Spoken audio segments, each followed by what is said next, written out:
Un Ciencia Podcast suma las voces de los científicos e investigadores de la Universidad Nacional de Córdoba al debate público de los temas que atraviesan nuestra vida. Un Ciencia Podcast. Universidad Pública, conocimiento público.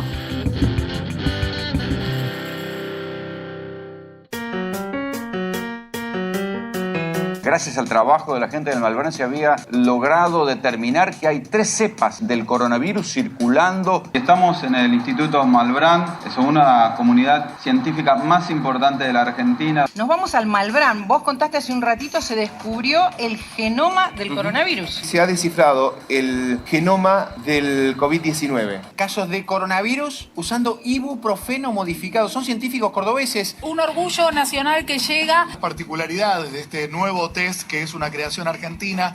Este orgullo nacional del que empezamos a hablar en el día de ayer va a permitir realizar 200.000 test mensuales, si no me equivoco. Así es, la periodista no se equivocaba. Esa es la cifra correcta de test a lo cual se aspira. Como tampoco se equivocó cuando dijo que ese era un logro argentino, un logro de la ciencia argentina. Pero escuchemos el siguiente audio.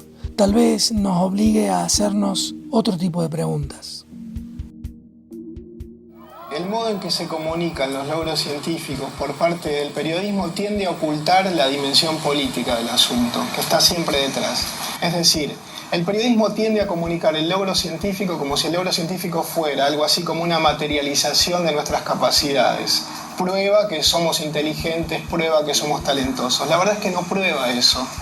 Porque la inteligencia, el talento está distribuido normalmente a lo largo del mundo. Quiero decir, en todas partes hay inteligencia y hay talento. La diferencia entre los países que desarrollan su ciencia, su tecnología y los que no, son las decisiones políticas que han tomado. La diferencia es la historia de las decisiones políticas que hay detrás.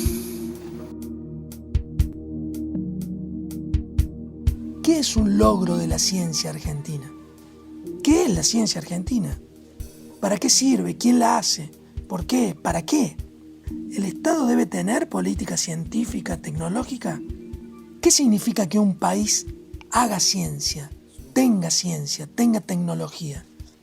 Para tratar de entender este problema, hablamos con Diego Hurtado de Mendoza, físico y especialista en historia de la ciencia y la tecnología argentina. Hoy ocupa el cargo de secretario de Planeamiento y Políticas de Ciencia, Tecnología e Innovación en el Ministerio de Ciencia y Tecnología de la República Argentina.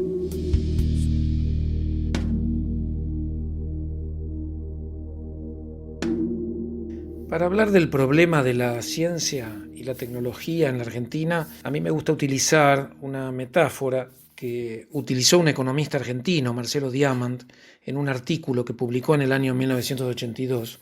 El artículo se titulaba «El péndulo argentino, ¿hasta cuándo?». Es decir, la metáfora del péndulo. ¿Qué significa el péndulo argentino? Marcelo Diamant ya ve en 1982, sobre todo estamos en el final de la última dictadura, ¿no? Es decir, sobre todo pensando en el impacto de la última dictadura en la historia política y económica argentina, lo que ve Diamant es que en la Argentina la dinámica política se dirime en 2 proyectos de país que se excluyen, que se alternan y que se excluyen. Que sin embargo, a pesar de hablar de un péndulo, no es lo mismo cuando el péndulo va hacia un lado o hacia el otro. En un extremo del péndulo hay un proyecto de país con industria que defiende la soberanía, que defiende objetivos estratégicos, que impulsa la demanda de conocimiento local, es decir, la ciencia y la tecnología para acompañar a los sectores estratégicos, le da un lugar importante al Estado. Y del otro lado hay un proyecto de país basado en productos primarios, en recursos naturales, que en general tiene u opone a la defensa de la soberanía en política exterior el alineamiento incondicional con las potencias, en general con los Estados Unidos. Los procesos que desencadena como contraposición a la industrialización son los de la extranjerización de la economía, la fuga de capitales, la concentración de la riqueza. Es decir, de un lado, un proyecto de país con industria, con equidad creciente y que por lo tanto necesita producir ciencia y tecnología, y del otro lado, un proyecto de país desindustrializador que cree que la Argentina puede prolongarse en el tiempo con exportación de productos primarios, como espacio de financiarización y especulación, en general de endeudamiento. Es decir, este segundo proyecto de país no necesita ciencia y tecnología. Ahora, ¿es simétrico el péndulo de Diamant? No, porque de un lado, del país industrializador, del país que busca equidad y redistribución y que por lo tanto necesita ciencia y tecnología, es el proyecto de país que domina en periodos democráticos y en general, por lo menos hasta el año 76, el proyecto de país que se le opone viene de la mano de golpes de Estado o promovido por, como llamaron algunos politólogos en la Argentina, gobiernos semidemocráticos. La idea de semidemocracia se refiere a momentos en que la fuerza política mayoritaria está proscripta, excluida. A partir del final de la última dictadura, este proyecto de país desindustrializador y que por lo tanto no necesita ciencia y tecnología, viene de la mano de lo que vamos a llamar gobiernos neoliberales.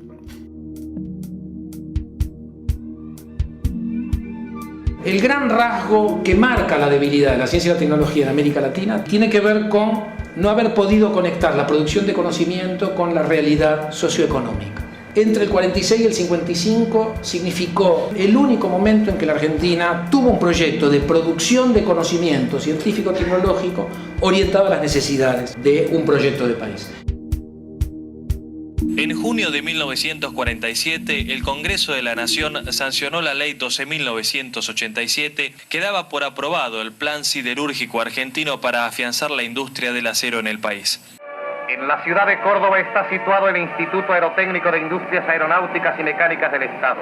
Fue realmente un periodo donde la industria nacional creció. Esta fábrica se transformó en el IAME, que significa Industrias Aeronáuticas y Mecánicas del Estado, que hacían de esto un complejo científico y productivo. Surge ahora en los diseños la motocicleta Puma, un medio de transporte rápido, liviano, barato.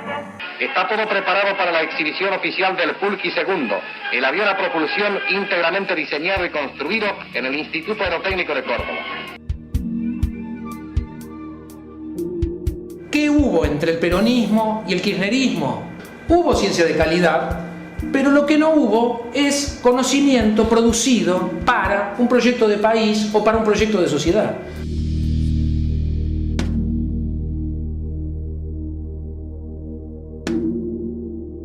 Si el rol de Argentina en el mundo es ser un productor primario de bienes, podríamos tener un grupito de científicos que muestre que somos inteligentes, publicaremos un Nature, un Science, pero no necesitaríamos 10.000 científicos, 250 institutos, la CONEA, la CONAE. Si en cambio vamos por un modelo de industrialización, un modelo de un país que haga sus reactores nucleares, que haga sus radares, que haga su biotecnología vegetal, que construya su empresa de bandera en biotecnología. Somos uno de los pocos países del mundo, de los 10 países del mundo, que somos capaces de hacer satélite y biotecnología vegetal. Mirá que te hablo de un satélite y poder hacer organismos modificados. Lo que vemos entonces, para entender que el principal problema de la ciencia y la tecnología en la Argentina es la ausencia de una política de Estado que acompañe la producción de conocimiento, estos procesos colectivos de aprendizaje que le permitirían a nuestro país, además de exportar productos primarios como la soja, poder exportar alto valor agregado. Cuando hablamos de alto valor agregado en economía, eso se llama conocimiento. Como decía un economista argentino, Aldo Ferrer, Argentina, por supuesto, que puede seguir un modelo agroexportador. Lo que pasa, decía Aldo Ferrer, que el modelo de país agroexportador no alcanza para dar una vida digna a los 45 millones de argentinas y argentinos. Es decir, Argentina podría ser un país productor de bienes primarios, lo que pasa que dejaría a más de 20 millones de argentinas y argentinos en la intemperie. Bueno, en primer lugar que el desarrollo es la aplicación del conocimiento, de la ciencia y la tecnología a la actividad económica y social. Y la industria es la gran correa de transmisión. Si al mismo tiempo un país tiene la suerte, como tenemos nosotros, de tener una gran base de recursos naturales, se configura una combinación de recursos espectacular. También es cierto que con los recursos naturales no alcanza. No hay ningún país desarrollado en el mundo que haya alcanzado un alto nivel de bienestar sin una gran base industrial. Y este ha sido un poco nuestro problema histórico, como nosotros nos incorporamos al mundo esencialmente como un país productor de productos agropecuarios, subsistió en el imaginario de mucha gente que Argentina tenía una posibilidad como granero del mundo, y no la tiene, esa época ya pasó. Sí tiene una gran posibilidad de producir, de tener un gran sector agropecuario, pero el país solo se puede construir si al mismo tiempo hay una gran base industrial que incorpore las actividades de frontera. Para poder asimilar el conocimiento hay que tener una estructura diversificada, y cuando esto no sucede nunca se sale de una zona de subdesarrollo.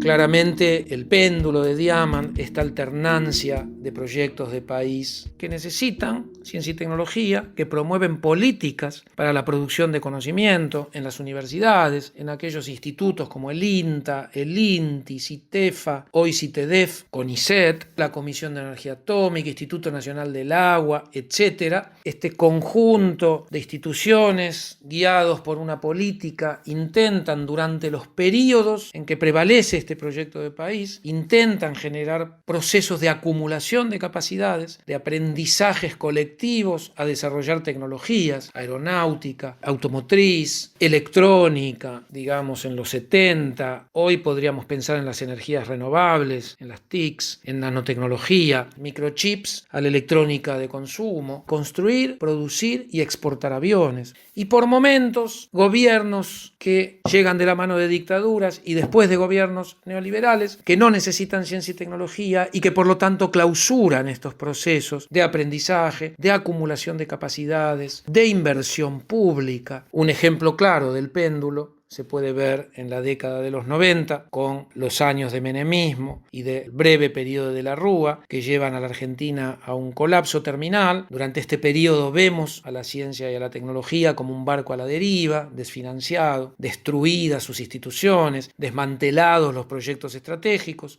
Estas naves espaciales van a salir de la atmósfera, se van a remontar a la estratosfera y desde ahí elegir el lugar a donde quieran ir. De tal forma que en 1 hora y media podemos estar desde Argentina, en Japón, en Corea o en cualquier parte del mundo. Con esa liviandad se tomó el presidente Menem a la ciencia.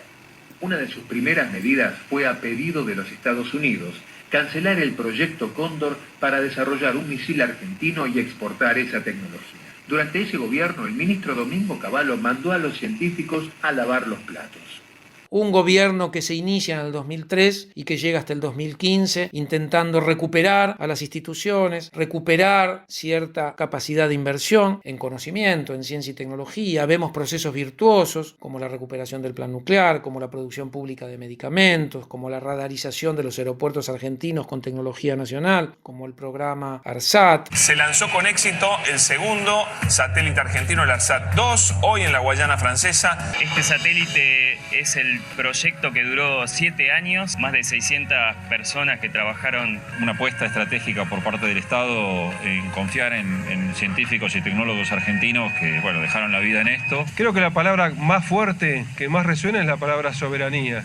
Y brindará servicios de telecomunicaciones tanto para televisión, telefonía, internet y datos. Se tiene que tener mucho coraje para sostener, además de plantear este modelo político. Enormes felicitaciones a los equipos argentinos por lo avanzado de la tecnología que se está usando. De ingenieros, de técnicos, de físicos, tanto de ARSAT como de INVAP. Y la verdad que es un orgullo, estamos muy contentos y este es el primer paso. Y nuestra intención es que haya muchos más ARSAT y que podamos también exportarlos al resto del mundo. Hasta 2015, en que el péndulo vuelve a invertirse, a tomar la dirección contraria y volvemos a ver un proceso de desfinanciamiento de la ciencia, de degradación de las instituciones científico-tecnológicas, de desmantelamiento de los proyectos tecnológicos estratégicos, a la vez que vemos procesos de endeudamiento, financiarización, desindustrialización. El gobierno argentino propone un recorte del 32% en ciencia y tecnología en el presupuesto para el 2017. Científicos, investigadores, docentes, estudiantes protestaron frente al Congreso Nacional. Reclamaron mayor presupuesto para la ciencia y tecnología. Ese presupuesto prevé un recorte del 32% en ciencia y tecnología. Afectan en particular a la salud, a la tecnología. Especialistas creen que se corre el peligro de perder un gran número de puestos de trabajo calificado y volver a ver emigrar a una generación de jóvenes científicos. No solo se pierde, el Estado argentino pierde todos los años de inversión que puso en la formación de estos recursos humanos, sino que indirectamente hasta financiaría la producción científica de otros países.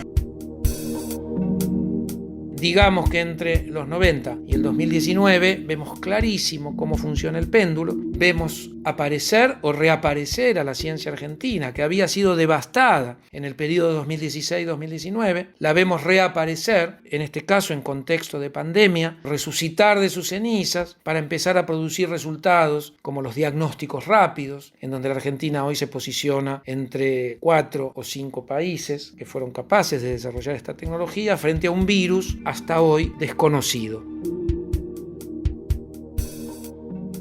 Es decir, en algún sentido, el destino de un país como la Argentina, un país latinoamericano, pero que podríamos decir que es un país no de la periferia, sino de la semiperiferia, justamente porque dispone de ciertas capacidades científico-tecnológicas que le permiten sostener procesos de logros, como exportar reactores nucleares a través de la empresa INVAP o de poner en órbita satélites geoestacionarios de alta complejidad. En ese sentido, como destino de país semiperiférico, claramente se trata de una trayectoria sinuosa, contradictoria, en donde las fuerzas políticas que se oponen al desarrollo científico-tecnológico no son solo externas, sino que son alianzas o coaliciones de grupos concentrados, internos, por otro lado intereses globales o del capitalismo global, digámoslo así, de las potencias hegemónicas que necesitan que nuestro país no se desarrolle. Entonces uno entiende que este tipo de gobiernos vengan a clausurar las capacidades argentinas para construir sus propios aerogeneradores para energía eólica o clausuren un proceso tan virtuoso como el proyecto ARSAT o desfinancien la salud pública, dejen a nuestro país sin Ministerio de Salud, sin Ministerio de Ciencia y Tecnología, con lo cual, a modo de síntesis,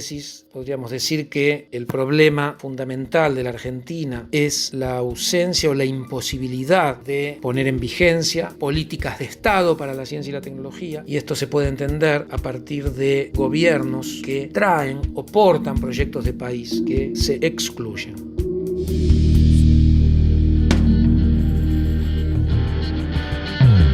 Un Ciencia Podcast. Universidad Pública, conocimiento público.